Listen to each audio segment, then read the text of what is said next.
ಕೇಂದ್ರ ಸರ್ಕಾರ ಕಾರ್ಮಿಕರನ್ನು ಸಂಪೂರ್ಣ ಗುಲಾಮರನ್ನಾಗಿ ಮಾಡುವಂಥ 4 ಸಂಹಿತೆಗಳನ್ನು ಅದು ಜಾರಿ ಮಾಡ್ಯದ. ಇದು ಅತ್ಯಂತ ದೇಶದ್ರೋಹಿಯಾದಂಥ ನಿಲುವು. ಎರಡನೇದಾಗಿ ಮಹಾತ್ಮ ಗಾಂಧಿ ರಾಷ್ಟ್ರೀಯ ಗ್ರಾಮೀಣ ಉದ್ಯೋಗ ಖಾತ್ರಿ ಕಾಯ್ದೆಯನ್ನು ತೆಗೆದಾಕಿ ಮಹಾತ್ಮ ಗಾಂಧಿಯವರ ಗ್ರಾಮೀಣಾಭಿವೃದ್ಧಿಯ ಕನಸನ್ನು ಅವರು ಸಂಪೂರ್ಣ ನಾಶ ಮಾಡಿ ಆ ಜಾಗದಲ್ಲಿ ವಿ.ಬಿ. ಗ್ರಾಮ್ಜಿಯನ್ನು ತಂದಾರ. ಅದು ಜನತೆಯ ದುಡಿಯುವ ಹಕ್ಕನ್ನು, ಕೆಲಸದ ಹಕ್ಕನ್ನೇ ಸಂಪೂರ್ಣ ಕಸ್ಕೊಳ್ತದ. ಇದು ದೇಶಕ್ಕೆ ಮಾಡಿದಂಥ ಎರಡನೇ ದೇಶದ್ರೋಹದ ಕೆಲಸ. ಮೂರನೇದಾಗಿ ವಿದ್ಯುತ್ ಮಸೂದೆಯನ್ನು ಅವರು ತರಲಿಕ್ಕೆ ಹೊರಟಾರ. ವಿದ್ಯುತ್ತನ್ನು ಸಂಪೂರ್ಣ ಖಾಸೀಕರಣ ಮಾಡಿ ಜನ, ಅದು ದುಡಿಯುವ ಸಾಮಾನ್ಯ ಜನ ಮತ್ತೊಂದು ಸಾರಿ ಅವ್ರ ಬದುಕನ್ನು ಕತ್ತಲೆ ಒಳಗೆ ನುಗ್ಗುವಂಥ ಒಂದು ಮಸೂದೆಯನ್ನು ತರಲಿಕ್ಕೆ ಹೊರಟಾರ. ಈ ದೇಶದ ಒಟ್ಟು ನಮ್ಮ ರೈತರ ಭೂಮಿಯನ್ನು ಕಾರ್ಪೊರೇಟ್ಗಳ ಕೈಗೆ ವಶ ಮಾಡುವಂಥ ಬಹುದೊಡ್ಡ ರೈತ ವಿರೋಧಿ, ದೇಶ ವಿರೋಧಿ ಕೃತ್ಯ ಮಾಡಲಿಕ್ಕೆ ಹೊರಟಾರ. ಇದು ಇಡೀ ದೇಶವನ್ನೇ ಸಂಪೂರ್ಣ ನಾಶ ಮಾಡುವಂಥ ಕೃತ್ಯ. ಇದನ್ನು ರೈತರು, ಕಾರ್ಮಿಕರು, ಸಮಸ್ತ ಜನತೆ ತೀವ್ರವಾಗಿ ವಿರೋಧ ಮಾಡಿ ಇವತ್ತು ದೇಶದಾದ್ಯಂತ ಮಹಾ ಮುಷ್ಕರವನ್ನು ಮಾಡ್ತಾ ಇದ್ದಾರೆ. ಮತ್ತು ಕರ್ನಾಟಕ ಸರ್ಕಾರವು ಸಹಿತ ಈ 4 ಸಂಹಿತೆಗಳು, ಕಾರ್ಮಿಕ ವಿರೋಧಿ 4 ಸಂಹಿತೆ, 8 ಗಂಟೆಯಿಂದ 12 ಗಂಟೆ ದುಡಿಯೋದು, ಸಂಘಟನೆ ಕಟ್ಕೊಳ್ಳೋ ಹಕ್ಕಿಲ್ಲದೆ ಇರೋದು, ಬಂಡವಾಳಶಾಹಿಗಳಿಗೆ ತಮ್ಮ ಫ್ಯಾಕ್ಟ್ರಿಯನ್ನು ಏನೂ ಕಾರಣ ಇಲ್ಲದೆ ಮುಚ್ಚಾಕುವಂಥದ್ದು, ಇಂಥ ಎಲ್ಲವುಗಳನ್ನು ತಂದಿರೋದಲ್ಲ, ಕರ್ನಾಟಕ ಸರ್ಕಾರವು ಅದನ್ನು ಜಾರಿ ಮಾಡಲತ್ತದೆ. ಸೊ ಇದನ್ನು ಕಾಂಗ್ರೆಸ್ ಮತ್ತು BJP ಇಬ್ಬರು ಸೇರಿ ಈ ದೇಶವನ್ನು ನಾಶ ಮಾಡ್ತಾ ಇದ್ದಾರೆ. ಕೇಂದ್ರ ಸರ್ಕಾರ, ಮೋದಿ ಸರ್ಕಾರ ಟ್ರಂಪ್ ಅವರಿಗೆ ಒಂದು ಬಹಳ ರತ್ನಗಂಬಳಿಯನ್ನು ಹಾಸಿ ಅವರು ದಿನ ಮುಂಜಾನೆದ್ದು ಟ್ರಂಪ್ ಮೋದಿಗೆ ಬೆದರಿಕೆ ಹಾಕಿದ್ರು ಸಹಿತ ಗುಲಾಮರ ರೀತಿಯಲ್ಲಿ ಅವರ ಮಾತನ್ನು ಒಪ್ಕೊಂಡು ವಿಶ್ವಗುರು ಅನ್ನುವಂಥ ಸುಳ್ಳು ಪೋಸನ್ನು ಕೊಟ್ಟು ಭಾರತದಲ್ಲಿ ಹಿಂದೂ ಮುಸ್ಲಿಂ ದಂಗೆ ಹಚ್ಚುವಂಥ ಮತ್ತು ದುಡಿಯುವ ಜನರ ಕಿಶೆಯನ್ನು ಲೂಟಿ ಮಾಡುವಂಥ ಕೆಲಸ ಮಾಡ್ತಾ ಇದ್ದಾರೆ. ಇದನ್ನು ತೀವ್ರವಾಗಿ ವಿರೋಧಿಸಿ ಇವತ್ತು JCTU, ಎಲ್ಲ ಕಾರ್ಮಿಕರು, ರೈತರು, ಸಮಸ್ತ ಸಂಘಟನೆಗಳು ಹೋರಾಟವನ್ನು ಮಾಡ್ತಾ ಇದ್ದಾವೆ. CPIM ಪಕ್ಷ ಈ ಮಹಾ ಮುಷ್ಕರಕ್ಕೆ ನಾವು ಬೆಂಬಲವನ್ನು ಕೊಟ್ಟಿದ್ದೀವಿ. K Neela, CPIM district secretary. ಈಗ ನಾವು JCTU ಮುಖಾಂತರ ಇವತ್ತು JCTU ಅಂದರೆ joint committee of trade union, ಇದರಲ್ಲಿ AITUC, CITU, INTUC ಮತ್ತು UTUC ಅನೇಕ ಸಂಘಟನೆಗಳು ಇದರಲ್ಲಿ ಬರ್ತಾ ಇದ್ದಾವೆ. ಈ ಒಂದು ಸಂಘಟನೆ ಮುಖಾಂತರ ನಾವು ಏನು ಕರೆ ಕೊಡ್ತಾ ಇದ್ದೀವಿ ಅಂತಂದ್ರೆ, ಕೇಂದ್ರ ಸರ್ಕಾರ ಜಾರಿಗೊಳಿಸಿದಂಥ 4 ಲೇಬರ್ ಕೋಡ್ಗಳನ್ನು ಇಮಿಡಿಯೇಟಾಗಿ ಹಿಂಪಡೆಯಬೇಕು. ಅದರ ಜೊತೆಗೆ ಕಾರ್ಮಿಕರಿಗೆ ಮಿನಿಮಮ್ ವೇಜಸ್ ಆ್ಯಕ್ಟನ್ನು ಪುನಃ ಜಾರಿಗೊಳಿಸಬೇಕು. ಅದರ ಜೊತೆಗೆ ಕಾರ್ಮಿಕರ ದುಡಿಯುವಂಥ ವರ್ಗಕ್ಕೆ 8 ತಾಸು ಕೆಲಸವನ್ನು ಇರುವಂಥ 12 ತಾಸನ್ನು ಮಾಡಿದ್ದಾರೆ, ಅದನ್ನು ಹಿಂಪಡೆಯಬೇಕು. ಮಹಿಳೆಯರು ದಿನವಿಡೀ ಕೆಲಸ ಮಾಡ್ತಿದ್ದಾರೆ, ಅವರಿಗೆ ರಾತ್ರಿ ಪಾಳಿಯಲ್ಲೂ ಕೂಡ ಕೆಲಸ ಮಾಡಬೇಕು ಅಂತ ಹೇಳ್ತಾ ಇದ್ದಾರೆ, ಅದನ್ನು ಹಿಂಪಡಿಬೇಕು. ಮತ್ತು ಅವರ ಸುರಕ್ಷಿತ ದೃಷ್ಟಿಯಿಂದ ಅವರು ದಿನದಲ್ಲಿ ಮಾತ್ರ ಕೆಲಸ ಮಾಡಬೇಕು ಅನ್ನುವಂಥ ಮನೋಭಾವನೆ ಬೇಕು. ಮತ್ತು ಅದ್ರ ಜೊತೆಗೆ ಮೋದಿಯವರು ಇವತ್ತು ನಾವು ಯಾವುದೇ ಲೇಬರ್ ಇರ್ಬೋದು, ಇವತ್ತು ಕಟ್ಟಡ ಕಾರ್ಮಿಕ ಇರ್ಬೋದು, ಇವತ್ತು ಹೊಲದಲ್ಲಿ ಕೆಲಸ ಮಾಡುವಂಥ ಕೂಲಿ ಕಾರ್ಮಿಕರಿರ್ಬೋದು, ಕಾರ್ಖಾನೆಯಲ್ಲಿ ಕೆಲಸ ಮಾಡುವಂಥ ಕಾರ್ಮಿಕರಿರ್ಬೋದು, ಬ್ಯಾಂಕಲ್ಲಿ ಕೆಲಸ ಮಾಡುವಂಥ ಕಾರ್ಮಿಕರಿರ್ಬೋದು, ಅಥವಾ ರೈಲ್ವೆ ಇಲಾಖೆಯಲ್ಲಿ ಮಾಡುವಂಥ ಕೆಲಸ ಕಾರ್ಮಿಕರಿರ್ಬೋದು, ಯಾವುದೇ ಕಾರ್ಮಿಕರು ಇವತ್ತು ಅವರು ವಿರೋಧಿ ನೀತಿಯನ್ನು ಅನುಭವಿಸ್ತಾ ಇದ್ದಾರೆ.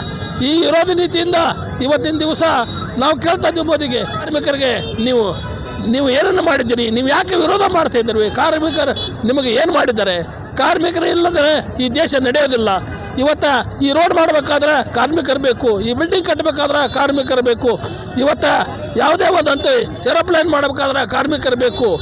ಇವತ್ತು ದೇಶ ನಾವು ಕಟ್ಟಬೇಕು ಅಂತಂದ್ರೆ ಅಲ್ಲಿ ಕಾರ್ಮಿಕರು ಬೇಕು. ಕೃಷಿಯಲ್ಲಿ ಏನಾದರೂ ಉತ್ಪತ್ತಿ ಬೆಳಿಬೇಕು ಅಂತಂದ್ರೆ ಅಲ್ಲಿ ಕಾರ್ಮಿಕರು ಬೇಕು.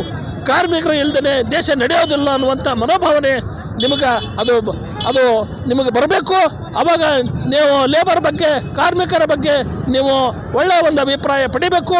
ಇವತ್ತು ಈ ಕಾರ್ಮಿಕ ವಿರೋಧವಾದಂಥ ಕಾನೂನುಗಳನ್ನು ವಾಪಸ್ ಪಡಿಬೇಕು ಅಂತ ಹೇಳ್ಕೊಂತ ಈ ಸಂದರ್ಭದಲ್ಲಿ ನಾವು ಜಿಲ್ಲಾ NTUC ಅಧ್ಯಕ್ಷರು ಅಶೋಕ್ ಗೂಳಿ ಈ ತಮ್ಮೊಂದಿಗೆ ನನ್ನ ವಿಚಾರಗಳನ್ನು ಹಂಚಿಕೊಂಡಿದ್ದೇನೆ. ದಲಿತ ಸಂಘಟನೆಗಳು, ಎಲ್ಲ ಸಂಘಟನೆಗಳು ಸೇರಿ ಈಗ ಸಂಪೂರ್ಣವಾದಂಥ ಬೆಂಬಲವನ್ನು ಇವತ್ತು ಘೋಷಣೆ ಮಾಡಿದ್ದೇವೆ. ಇಡೀ ದೇಶದೊಳಗೆ ಭಾರತ ಕಮ್ಯುನಿಸ್ಟ್ ಪಕ್ಷ ಈ ಹೋರಾಟದಲ್ಲಿ ಸಕ್ರಿಯವಾಗಿ ಭಾಗವಹಿಸ್ತಾ ಇದೆ.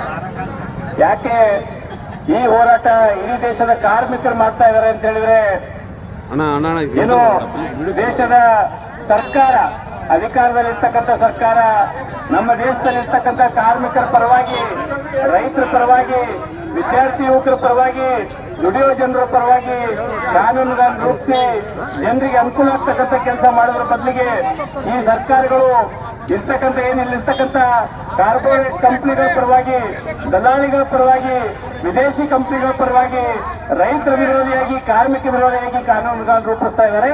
ಅದ್ರ ಭಾಗವಾಗಿಯೇ ಏನು 29 ಕಾರ್ಮಿಕ ಕಾನೂನುಗಳನ್ನ ರದ್ದುಪಡಿಸಿ 4 ಕೋಡ್ಗಳನ್ನಾಗಿ ಏನು ಮಾರ್ಪಡಿಸಿದ್ದಾರೆ. ಇದರ ವಿರೋಧಿಸಿ ಇವತ್ತು ಇಡೀ ದೇಶಾದ್ಯಂತ ಕಾರ್ಮಿಕರು ಬೀದಿಗಿಳಿದಿದ್ದಾರೆ. ಇದೇ ಸಂದರ್ಭದೊಳಗೆ ಈ ದೇಶದೊಳಗೆ ಏನು ರೈತರ ಪರವಾಗಿ ನಾವು ಇರ್ತೀವಿ ಅಂತಕ್ಕಂಥ ಘೋಷಣೆಯನ್ನ ಪಾರ್ಲಿಮೆಂಟ್ ಅಲ್ಲಿ ಮಾಡ್ತಾ ನಮ್ಮ ದೇಶದ ರೈತರ ಹಿತವನ್ನು ಕಾಪಾಡ್ತೀವಿ ಅಂತಕ್ಕಂಥ ಮಾತನ್ನು ಹೇಳ್ತಾ ಹಿಂಭಾಗದೊಳಗ ರಾತ್ರಿ ಏನದ ಇವರು ಅಮೆರಿಕ ಜೊತೆಗೆ ಸಹಿ ಹಾಕಿ ಇಡೀ ದೇಶದ ರೈತರನ್ನ ಮಣ್ಣಾಗಿರ್ತಕ್ಕಂಥ ಒಂದು ಅಗ್ರಿಮೆಂಟ್ಗೆ ಇವರು ಸಹಿ ಹಾಕ್ತಾರೆ ಅಂತ ಹೇಳಿದ್ರೆ ಇವರು ಸಂಪೂರ್ಣವಾಗಿ ದೇಶವನ್ನ ಒತ್ತೆ ಇರ್ತಕ್ಕಂಥ ಕೆಲಸ ಮಾಡ್ತಾ ಇದ್ದಾರೆ. ದೇಶದ ರೈತರನ್ನ ಅಮೆರಿಕಕ್ಕೆ ಒತ್ತೆ ಇಟ್ಟಿರ್ತಕ್ಕಂಥ ಕೆಲಸ ಮಾಡಿದ್ದಾರೆ ಅಂತಕ್ಕಂಥ ನಾವು ಗಮನಿಸಿ ಇಡೀ ದೇಶದ ರೈತರು ಇವತ್ತು ಇಳಿದಿದ್ದಾರೆ.